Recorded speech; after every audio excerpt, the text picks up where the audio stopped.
We are finishing Parzival by Wolfram von Eschenbach. This is it. This is the final video, and it's going to be, pretty short chapter, chapter 15. Not a whole lot to say. Parzival comes upon a Saracen, a Moor. Again, it's a knight that he doesn't know. And they battle.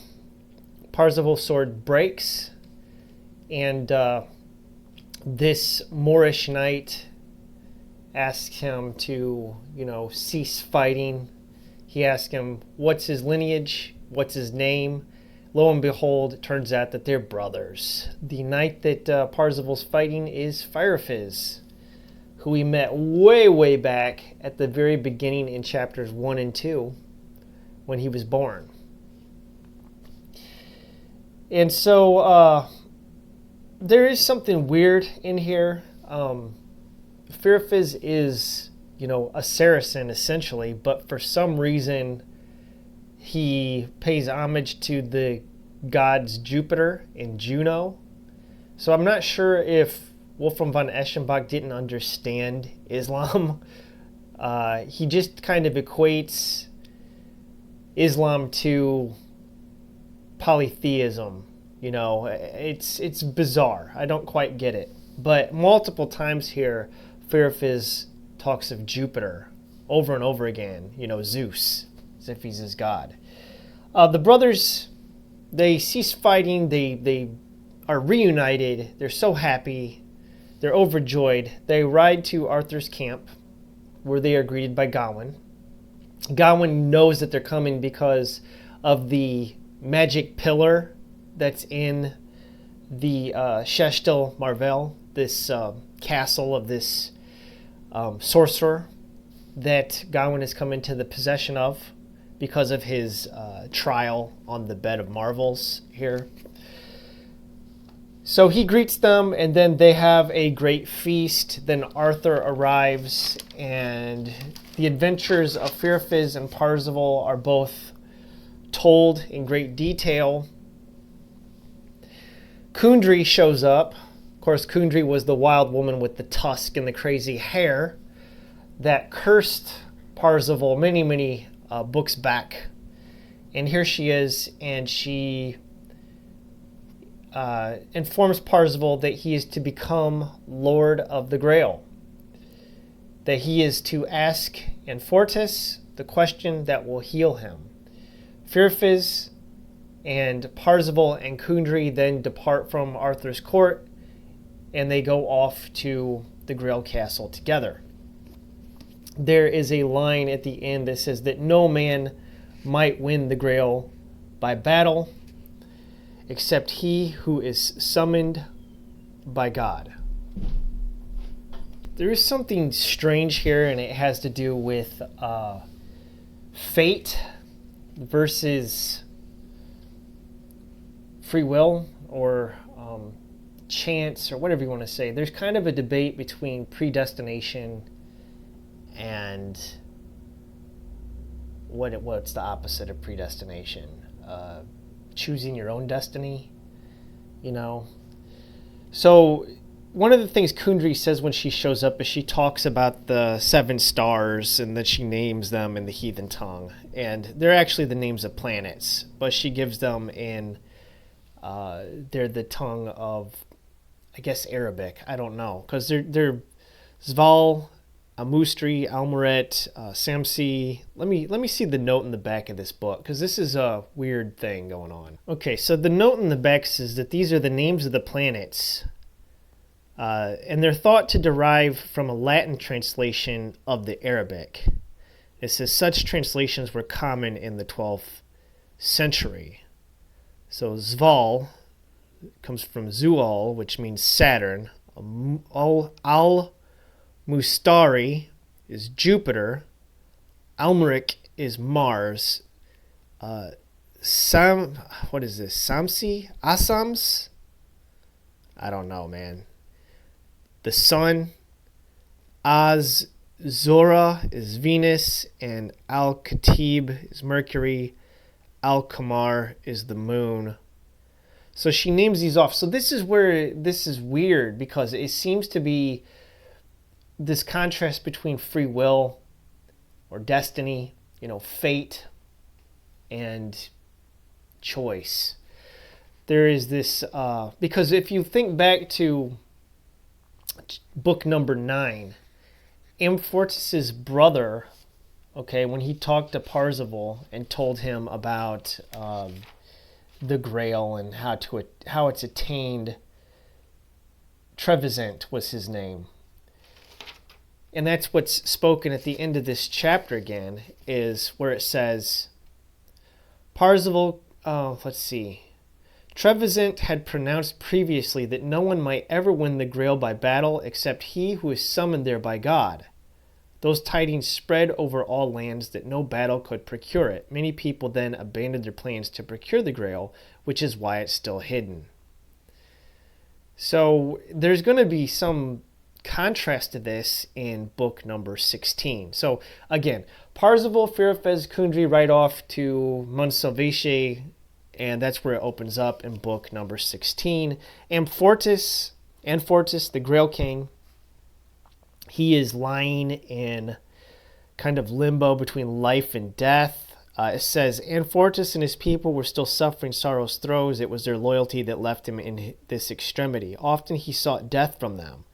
It would indeed soon have befallen him, except that they often had him see the Grail and the Grail's power. So he's being kept alive by the Grail against his will. Very strange. Because his servants keep on showing him the Grail, and when he's in its presence, he can't die. So he's in this eternal state of torment from the wound that he suffered to his groin by the spear that we were informed of earlier. So again, we're going to get this thing about fate. It's in paragraph 789, where it says, now time had waited for Mars or Jupiter to return in their course full of ire. Then Anfortas was bought and sold to where they had leapt forth from before. That brought pain to his wound. Anfortas being in such torment that maidens and knights heard the frequent sound of his screaming and met with wretched glances from his eyes. He was wounded past help. They could not help him. The adventurer tells, however, that true help is coming to him now. They held heart's grief in their grip. So he's suffering, but Parzival is here now, and he's going to ask the question that brings healing to Anfortas. So they eat, Feirefiz and Parzival drink. They eat over to where Anfortas is in torment, and they speak to him. And let's see. Anfortas tells Parzival that your companion is a stranger here. I do not permit him to stand before me. Why don't you let him go to his rest? So it's because Feirefiz is a heathen. He's not a Christian. Okay, so he can't be in the presence of Anfortas. So in all tears, Parzival replied, tell me where the Grail lies here. If God's grace triumphs by me, this company will witness it. He fell in genuflection in the direction of the Grail 3 times in honor of the Trinity. He sought to cure the king's heart's sorrow. He rose to his feet and then said, Uncle, what troubles you? And then this is question, and lo and behold, Anfortas is healed. His sickness is gone.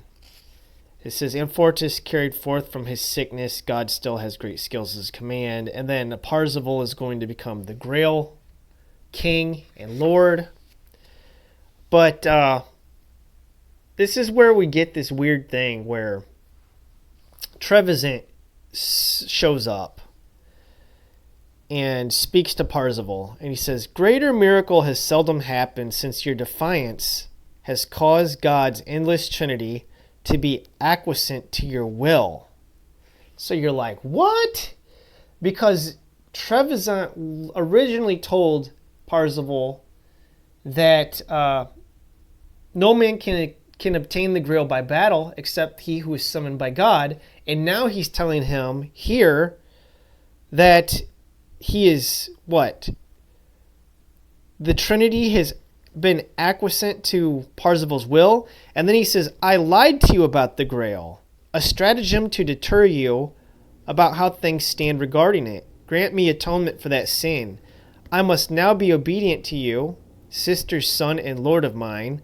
The tale that I told you was that the expelled spirits, with God's support, were present by the Grail, waiting there until they won favor.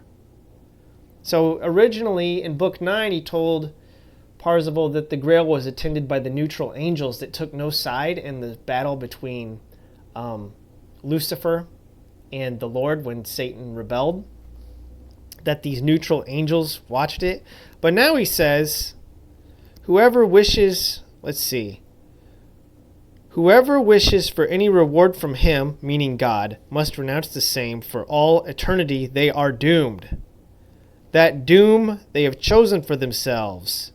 It was only that I was troubled by your suffering. It has ever been uncustomary that anyone at any time might gain the Grail by fighting. I would gladly have deflected you from that purpose. Now it has come about otherwise in your case. The prize you have won is all the higher. Now turn your thoughts to humility. So it's very strange, because there's like this, I don't know what to make of it. This is a turn, like a complete flip from what Trevisan told him in Book 9. He's not telling him the exact opposite. So, yeah, this theme of predetermination versus whatever you want to say, combat, like obtaining through struggle, which is it? You know? So this text is something that you wrestle with, right? Like, I don't know. Maybe it's both. I have no idea. I don't know what to make of it. Anyways, Parzival's now the Grail Lord. Anfortas is healed. They have a banquet. The Grail is processed. And all of this food comes forth from the Grail. But Parzival's brother, Feirefiz, cannot see the Grail. He can just see the food. He's like, what's going on here? And they say, well, you can't see the Grail because you're a heathen. And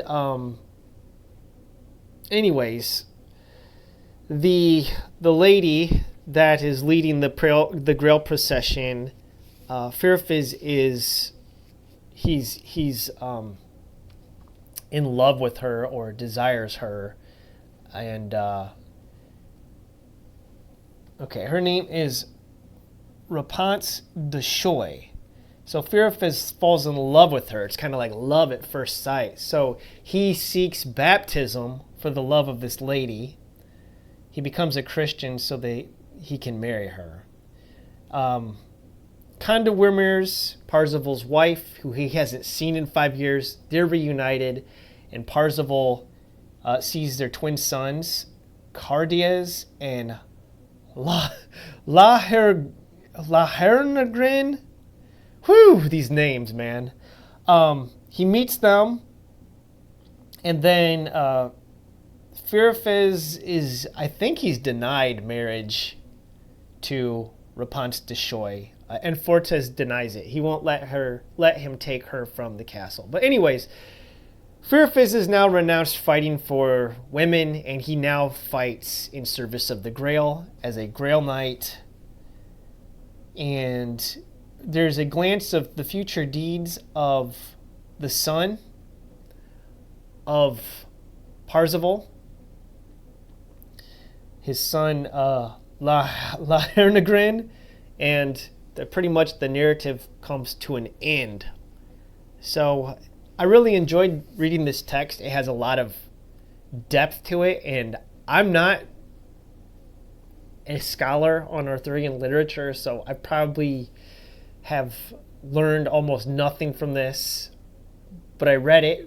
I enjoyed it. It's a text that I will probably revisit again at some point in the future, because it's left me with a lot of questions.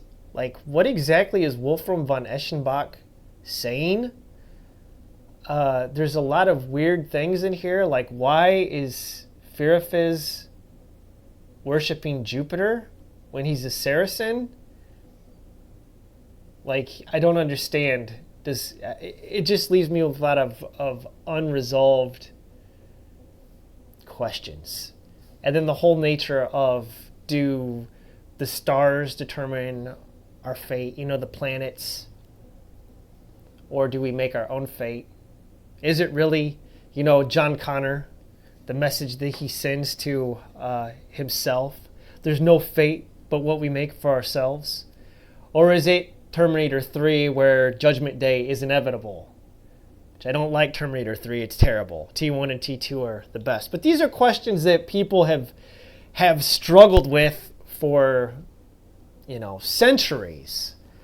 Free will versus predetermination.